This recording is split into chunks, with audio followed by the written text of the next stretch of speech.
Thank you very much, Mr. Chairman, for calling this hearing today.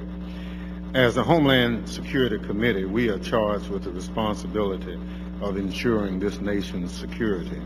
In carrying out that mission, we must ask unpopular questions and seek answers which may make people uncomfortable. Today's hearing does not pose a question, it makes a statement. Iran, Hezbollah, and the threat to the homeland. I hope that today's hearing can provide support for this statement. However, given that no current federal officials have been asked here to testify today, I'm concerned about whether the testimony we receive will be based on current information. As the Homeland Security Committee, it is unusual for us to have a hearing about a perceived threat by a proposed foreign country. Our jurisdiction involves the security and safety of this country within our shores. So before we begin to venture into this new territory, a word of caution is in order. When we examine our relationship with another country, we cannot look at any particular moment in time and pretend that it tells the whole story. We cannot view the politics, history, and culture of any country clearly by seeing a snapshot version.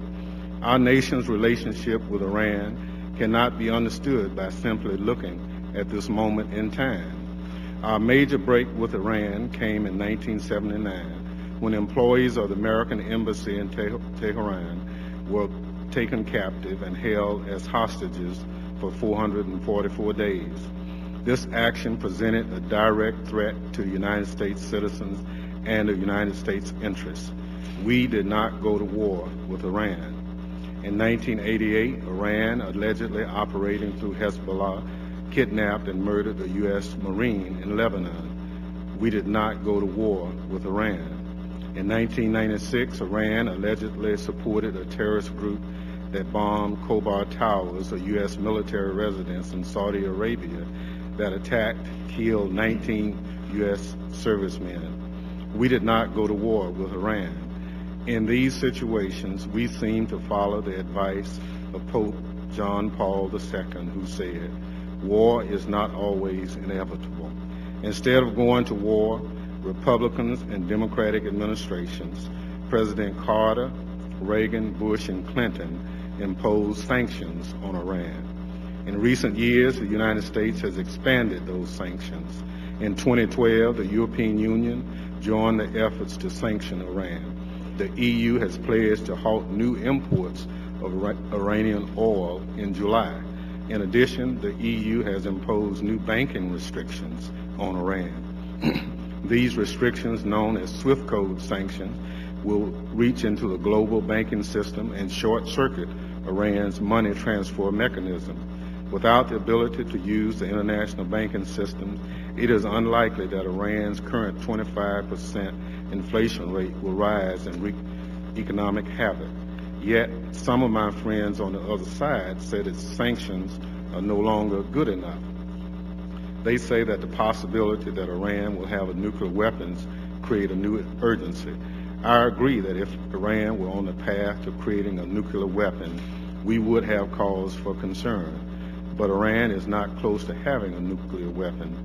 James Clapper, Director of the National Intelligence, has testified before the Senate that while Iran is expanding its uranium enrichment program, he doesn't believe that they have made the decision to develop a nuclear weapon. I think that Director of National Intelligence deserves our trust. If we have any questions about Director Clapper's estimation of Iran's capabilities or intentions, we should call him before this committee in a classified setting to hear his comments. But we should not engage in a public discussion that creates fear and delivers misinformation.